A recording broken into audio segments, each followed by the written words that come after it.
Hey there, I'm Consequence of Sound film editor Dominic Suzanne Mayer, host of Filmography, a filmmakers podcast. Every quarter, I spotlight a different visionary director and team up with a rotating panel of guests for a comprehensive dive into that director's body of work. From style to performance to the little things you might not have caught on a first, second, or third viewing, Filmography turns the lens around for a closer look at the greatest visionaries of the silver screen. Find us at Consequence of Sound, iTunes, or wherever you procure fine podcasts.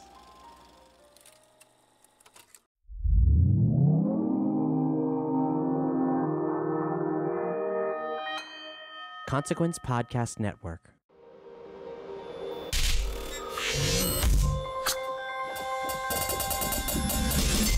Welcome to another edition of Kyle Meredith With. It's an audio interview series presented by WFPK Independent Louisville at WFPK.org, Consequence of Sound, and the Consequence Podcast Network. Wherever you're listening from, hit that subscribe button right now so you can keep up with the series and all of these interviews that I do.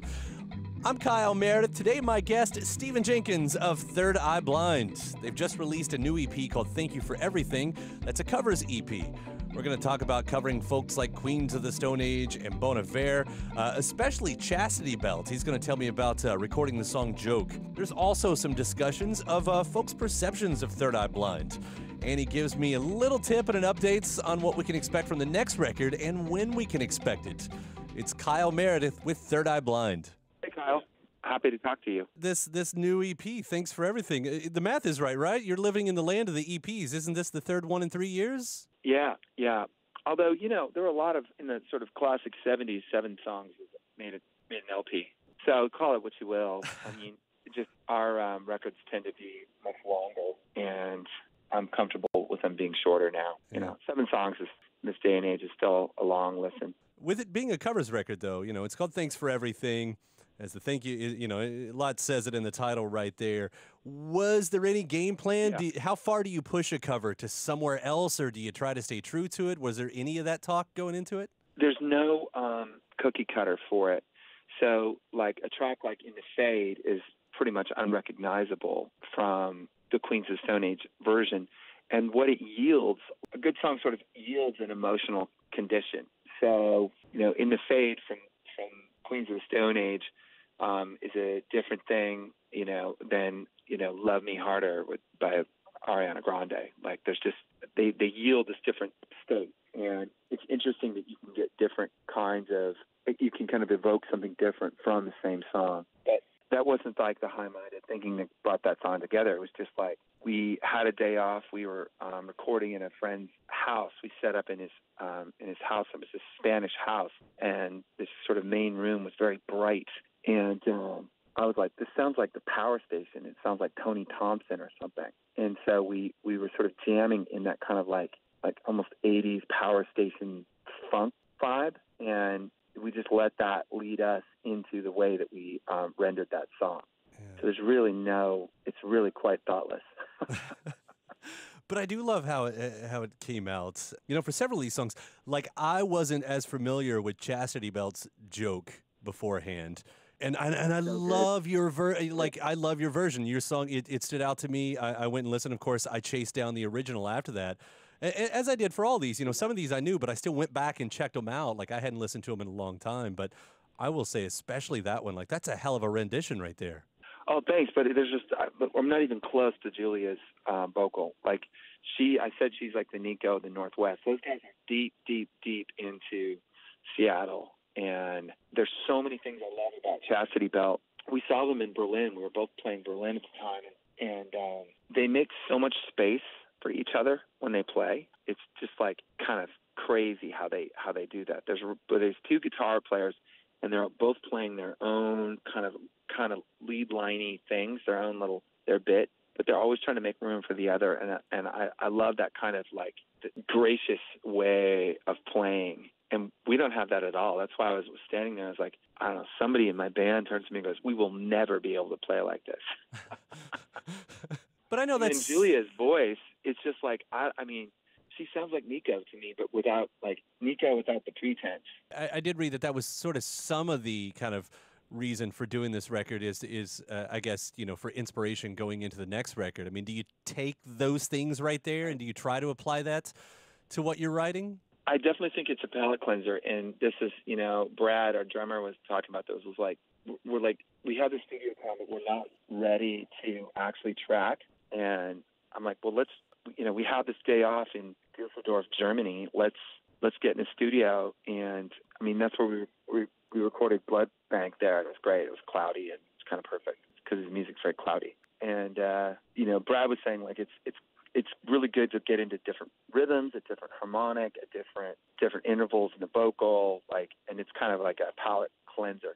Does it influence? I don't know. It definitely felt better for how we're going to go about doing what we do next, but I'm not sure how much of it's influencing it. Well, the interesting thing about these song choices, none of them are, and I'll put in quotes, hits, if you will. And I thought that really does make it a standalone record. It's sort of in the way you were talking, about the 7 tracks as well, but it sort of makes it its own thing, whereas if this were any kind of a hits package or even had some really big radio songs on there, it feels like it would throw it off, where that would have automatically become the center of attention. And maybe you answered it earlier where you said there wasn't a lot of thought that went into it, but did you try to stay away from really popular songs by any kind of purpose?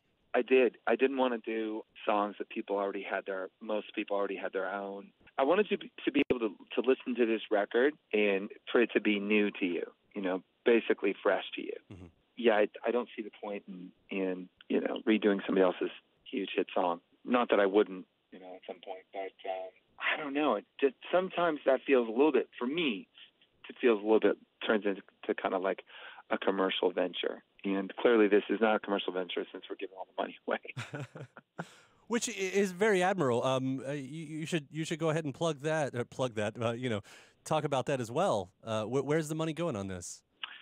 This is supporting the Warhol Museum in Pittsburgh. Everybody in the band, we like to go out to galleries and museums on tour. And some places, for example, the Warhol has an outreach program. And when we were there were all these little kids rolling in. And you could just see that they were getting ignited by what was going on. And there's something flippant and accessible about Warhol, where he's just like, very proto-punk and like I'm just going to take this thing and just stamp it. And that you could see that those kids just lifting up from it. And so we were like, we should just donate this because, we didn't write these songs. So this is kind of like, this is all kind of a gift. Let's just keep that gift rolling forward. We took by the way, like the studio costs off. So just wanted to keep it real. Like we did do that.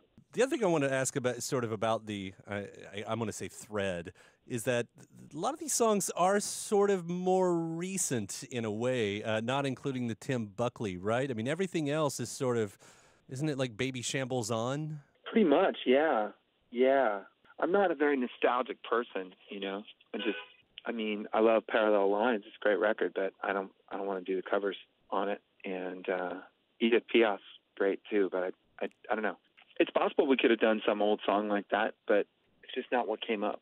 It's interesting because you look at what some folks, and I'm not talking about your active fan base because I don't think that they're surprised in your taste of music at all. If you follow you, you've been covering Blood Bank for a while now. That's so that part's pretty obvious. But for the folks who don't follow, I think that's what I read, that they find some surprise in this. Like there seems to be a battle between what some folks think Third Eye Blind are versus what you're showing yourself and the artists you're covering. I don't even know if you give a damn about that, but I sort of saw that perception out there as I would read about it. I don't give a hoot what they think. They're just they have no idea what we're doing, and they're just lazy. It's fine. It doesn't matter. It doesn't matter. We've always lived in this space, and so there's no moving into some different thing. Are the studio songs that you had talked about for the original Summer Gods EP, are those still active? Are they abandoned? No, I have 27 song starts, and we're going to go work on one of them today. And I wrote some stuff over. We took a month off, took August off, and I took a guitar and wrote some stuff. Messed around with those demos in the studio yesterday. So no, we're sort of building all of these things now. Nothing's abandoned. It's just on some kind of, our typical timeline. We set dates and then we blow those dates, and then we make new dates and then blow those. In last time we talked, you had also been doing that anniversary of the debut record, and you said there's no way we should count on you doing the same thing for Blue next year. Is that still off the table? Like, no big celebration for that record? Super not going to do a Blue tour. Yeah, I promise. Yeah. Or maybe on like that, if we're playing a show on that date, we might play, I don't know, Red Summer Sun or something. Right. Like, there could be something that gets played from that record. But no, we're fully, like, what I want to do is just completely blow every idea to smithereens, and then from the stardust of that explosion, make a whole new sound. That's what I want to do. And I don't really have, any interest in doing anything else. Yeah, I just don't want to have any third eye, like the third eye blind sound is what provokes us. That's it. That's the definition. There's no other set of ingredients. The last of the rock bands, I think, there just aren't very many people who are, like, not only can play, but, like, have developed that empathy with each other as musicians so that, like, we can go in as a unit and just thump. Like, there's a few, but there just aren't very many. And it's a great thing to have when we play live because we stretch tempos. We can go. There's a feeling that you get when a band like ours plays live, which is like we're not playing along to somebody's click track or to somebody's MacBook Pro. So there's a sense of spontaneity, of possibility that happens, and that you can see that lift people up. So it's a thing I really value, but I'm not rooted to it in the studio. Like, we can, some songs we're going to play, 1, 2, 3, 4, and play them live in the studio. There's a song called "The Kids Are Coming to Take You Down," and it's, that's a song that will just be, played live, looking at each other in a room. And then there's other songs that will use totally different methods of getting to that emotional condition that is the point of the song. So I'm just saying that, like, I really don't like being held down to any expectations. Well, that's what keeps it exciting for us. Yeah, I mean, I can't wait to hear what the new material sounds like. You've talked about it. You've baited me. I'm ready to hear it. I think it's going to be a much more immediate record. A lot of our records you need to kind of, like, live with them for a while. This one ought to be able to will just like make itself at home very quickly. That's kind of the thing that I was thinking of. And, like, we played so many festivals. I always have sort of a mind. I always see kind of like the visual of it. Like, I'm seeing it being played and heard, and a lot of that is about, like, it's kind of meant to be absorbed in groups.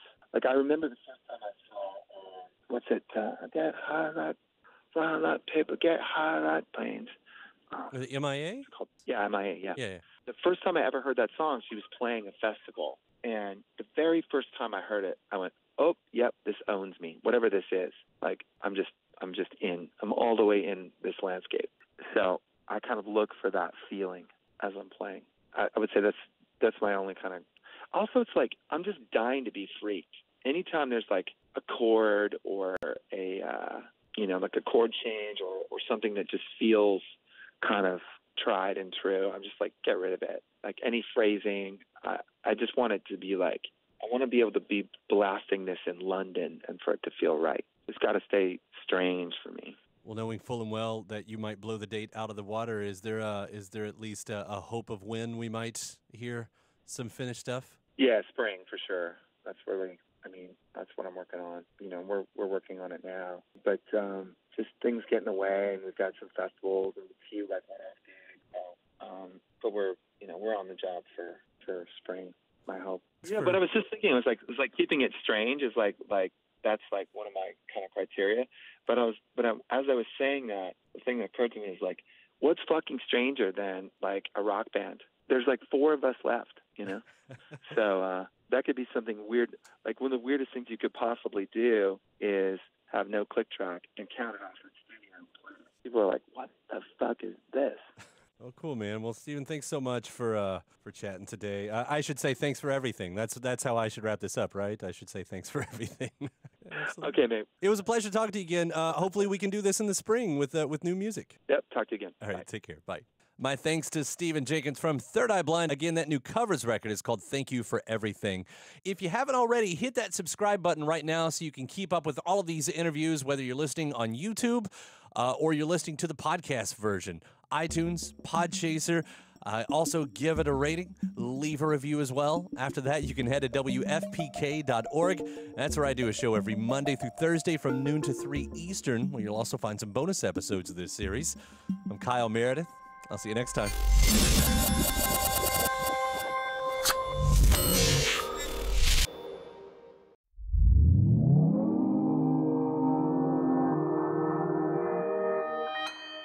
Consequence Podcast Network.